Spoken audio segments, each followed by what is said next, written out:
بسم محمد کریم علیہ السلام تسلیم۔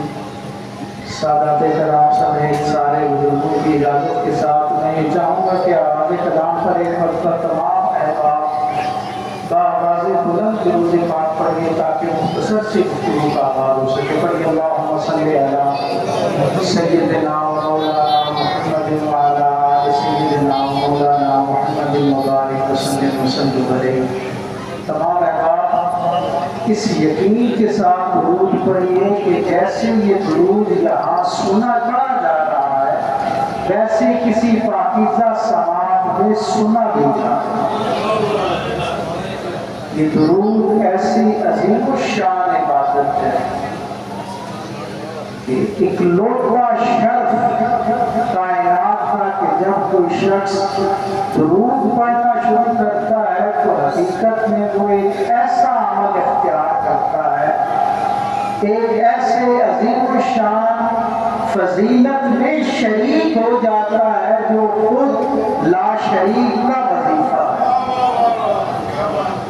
اور قبلہ غلام رسول ویسی صاحب اور غلام ویسی صاحب کیا ماجرا پرور احوال ہے درود پاک کا۔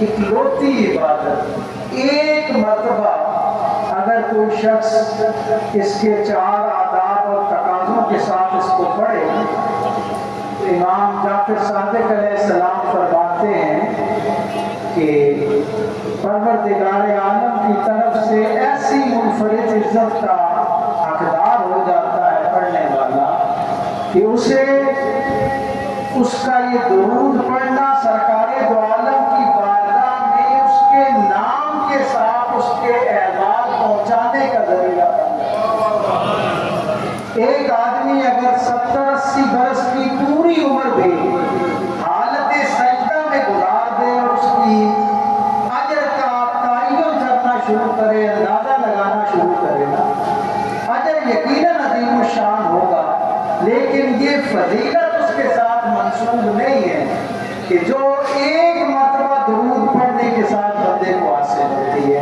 بآواز بلند پڑھیے ذرا الصلاۃ والسلام علیک یا سیدی یا رسول اللہ وعلی آلک و اصحابک یا سیدی یا حبیب اللہ۔ بآواز بلند رہے ذرا پڑھیے الصلاۃ والسلام علیک یا سیدی یا حبیب اللہ وعلی آلک و اصحابک یا سیدی یا رسول اللہ۔ اللہ رب العزت کا بپایا شکر اور احسان کہ اس نے ایک مرتبہ پھر اس بھاگتی دوڑتی سانس پھولاتی زندگی میں آپ کو اور مجھے اپنے ایک محبوب بندے کے ذکر کی محفل کے لیے منتخب فرمایا۔ میری دعا ہے قبلہ پیر غلام رسول ویسی صاحب دامت برکاتہم اور ان کے سارے وابستگان نے جس محبت کے ساتھ آج کی اس مجلس کا اہتمام کیا، اللہ ان کو اپنی شان کے لائق اجر عطا فرمائے اور یہاں آنے والے سارے زائرین متوسلین کے دلوں میں جو جو عرضیاں جو گزارشات ہیں میرے آقا کریم اور آپ کے پاکیزہ خانواتے کے ذکر کی برکت سے اللہ سب کی گولیوں کو یہاں سے ثمر بار کر کے واپس اپنے گھروں کو عافیت پہنچائے۔ احباب گرامی قدر، ابھی سرکار ختمی مطلب کی شہزادی کا ذکر ہو رہا تھا اور ہم اس سے برکت کشید کر رہے تھے۔ بس ایک اپنی قبر کی روشنی کے لیے ایک حوالہ ان کی نسبت سے اور پھر ایک بر صغیر پاک و ہند کی عظیم المرتبت روحانی شخصیت حضور سیدی فیاض عالم میرے مرشد کریم حضرت ڈاکٹر گنج بخش رحمۃ اللہ تعالیٰ علیہ کی نسبت سے ایک بات آپ کے سپرد کرنی ہے۔ امام ہے، آپ سب جانتے ہیں کہ میں اعظم الطاعف حضور کی سیرت کا طالب علم ہوں اور میرا کل وقتی جو مشغلہ ہے وہ حضور کی زندگی کو پڑھنا، جاننا اور بیان کرنا ہے۔ امام حجر اسقلانی علیہ رحمہ لکھتے ہیں کہ 50 سال ہو گئے ہیں مجھے حضور کی سیرت کو روزانہ کی بنیاد پر تلاوت کرتے ہیں۔ 50 سال ہو گئے روزانہ پڑھتے ہیں۔ کہتے ہیں 50 سال میں جتنا میں نے اپنے رسول کو جانا مجھ تک یہ بات جی کہ حضور کی زندگی میں دو باتیں کبھی نہیں، دو باتیں ایسی ہیں جو کبھی بھی حضور کی زندگی میں صادر نہیں۔ بھائی آپ تک بات پہنچ رہی ہے؟ میں تو بہت زیادہ مشکل بات تو نہیں کر رہا، ذرا کہیے سبحان اللہ مجھے بات تو بولا، ذرا کہیے۔ امام حضرت اسقلانی کہتے ہیں دو باتیں کبھی نہیں۔ پہلی بات، قبلہ امام حضرت اسقلانی فرماتے ہیں کہ پوری حضور کی زندگی کے احوال میں کہیں یہ بات نظر نہیں گزری کہ حضور نے اللہ سے کچھ طلب کیا ہو اور اللہ نے آپ کو وہ عطا نہ کیا۔ پوری زندگی کا جو احوال ہے، ایک مرتبہ بھی ایسا نہیں ہوا کہ حضور نے اللہ سے کچھ طلب کیا ہو اور اللہ نے وہ حضور کو عطا نہ کیا ہو۔ اور امام حضرت اسقلانی کہتے ہیں کہ دوسرا راز جو مجھ پر کھلا اس سیرت کی تلاوت کی برکت سے وہ یہ کہ پوری سیرت کے احوال میں کوئی مثال نہیں ملتی کہ کبھی سیدہ کائنات حضرت فاطمہ الزہرا سلام اللہ علیہا نے میرے اور آپ کے کریم رسول سے کچھ مانگا ہو اور حضور نے انہیں عطا نہ کیا ہو۔ یہ اتنی عظیم المرتبت بارگاہ ہے، اتنی سخی دروازہ ہے کہ جو اس در کے ساتھ اپنی نسبت مضبوط کر لیتا ہے اسے اس کی دعائیں اور حاجتیں بھی مقبول ہوتی نظر آتی ہیں۔ اللہ اس سخی گھرانے کی نسبت کی برکت سے اس شخص کو بھی سخی کر دیتا ہے۔ آپ دیکھیں نا، یہاں کتنے لوگ ایسے ہیں جنہوں نے اپنی زندگی میں سائیں فقیر اللہ کو نہیں دیکھا ہوگا، سائیں اسلم سرکار کو نہیں دیکھا ہوگا، لیکن میں پوری دیانتداری کے ساتھ اللہ کے گھر کی برکت لیتے ہوئے، اس لیے نہیں کہ آستانے پر ہم بیٹھے ہیں قبلہ پیر غلام رسول ویسی صاحب کے ساتھ یا میاں صاحب کے ساتھ ہماری محبت ہے، میں پوری دیانتداری سے یہ بات آپ کے سپرد کر رہا ہوں کہ یہ اتنے سخی اور اتنے لجپال ہوا کرتے ہیں کہ کوئی دور سے گزرتے ہوئے بھی ان کی نسبت کر کے اللہ کی بارگاہ میں کوئی عرضی پیش کرے نا، تو جب تک اللہ کی طرف سے منظوری نہ ہو جائے اس وقت تک یہ ہستیاں روحانی طور پر اپنی جبین اللہ کی بارگاہ میں سجدے سے اٹھاتے ہی نہیں۔ شرط ایک ہی ہے کہ جو بات ہم کہتے ہیں وہ ہمارے ایمانیات کے اور یقین کے اعلیٰ ترین درجے پر موجود ہونی چاہیے۔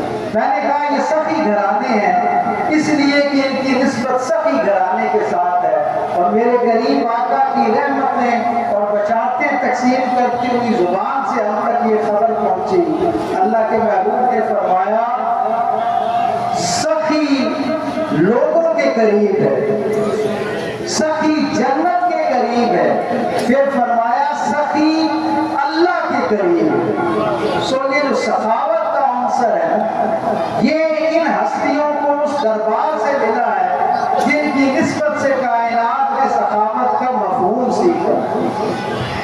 میرے مرشد کریم حضور سیدی فیض عالم حضرت داتا گنبخش رحمۃ اللہ تعالی علیہ کا شانہ نزول سے باہر آیا، شیخ ہندی آپ کے سامنے تھے، کہا قبلہ گفتگو ہو رہی تھی احباب میں، ایک سوال ابھرا اس گفتگو کے نتیجے میں، اللہ کی رضا پانے کے لیے ہر بندہ اپنے تئیں بہترین عمل کرنے کی کوشش کرتا ہے، اللہ کے ہاں سب سے پسندیدہ ترین عمل کون سا ہے؟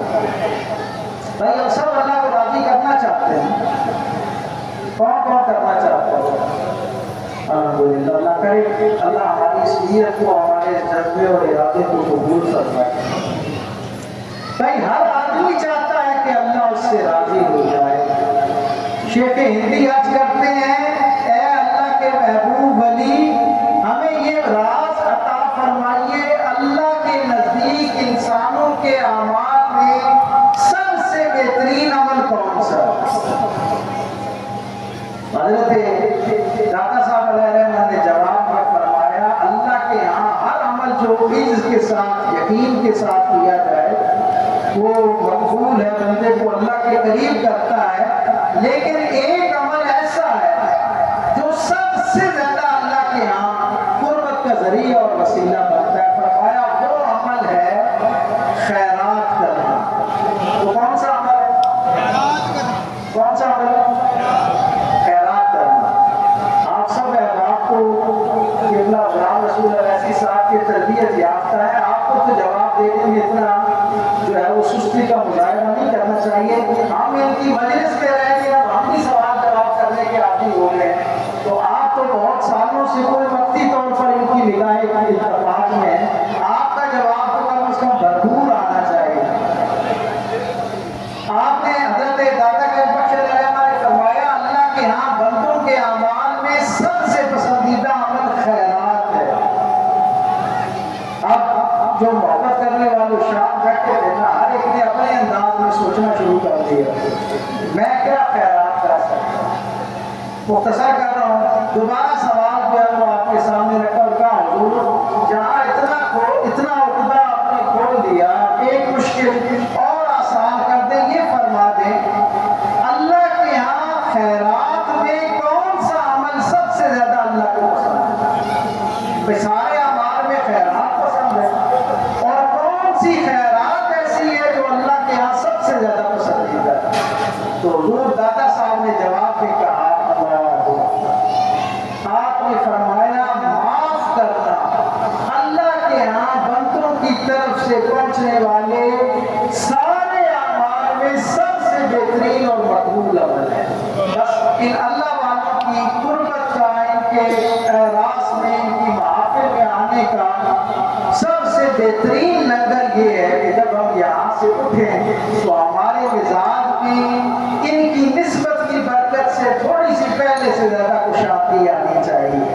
ہمارے ہاتھ میں بھی اللہ تعالیٰ جو ہے وہ سخاوت عطا فرمائے، خیرات کا جذبہ عطا فرمائے، اور ہمارے رویوں میں بھی اللہ تعالیٰ ہمیں سخاوت عطا فرمائے۔ جناب علی کرم اللہ کریم سے کسی نے پوچھا کہ رمضان المبارک میں سرکار کا کیا معمول تھا؟ آپ نے فرمایا کہ حضور کی سخاوت جو ہے وہ تیز رفتار ہوا جو ہے اس سے بھی تیز ہو جایا کرتی ہے۔ تو کسی نے اگلا سوال کے لیے حضرت عائشہ صدیقہ سے بھی منسوب ہے روایت، لیکن یہ جو دوسرا حصہ ہے یہ حضرت علی کا مولا کریم کے ساتھ خاص ہے۔ آپ نے فرمایا میں نے اپنے محبوب رسول کے ساتھ 9 رمضان گزارے، اور کہتے ہیں میں نے دیکھا کہ حضور کے ہاں مال کی سخاوت بھی پائی جاتی تھی اور مزاج کی سخاوت بھی پائی جاتی تھی۔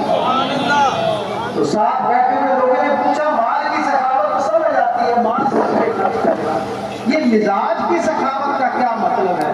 تو آپ نے فرمایا مزاج کی سخاوت کا مطلب یہ ہے کہ لوگوں کی ناپسندیدہ باتوں پر اللہ کی رضا کے لیے درگزر کرنا، یہ مزاج کی سخاوت ہے جو میرے کریم آقا صلی اللہ علیہ وسلم کی بھی عظیم الشان سنتوں میں سے ایک سنت ہے، اور اللہ کے سارے جتنے برگزیدہ ولی ہوئے ہیں ان سب کی زندگی کا بھی حاصل ہے۔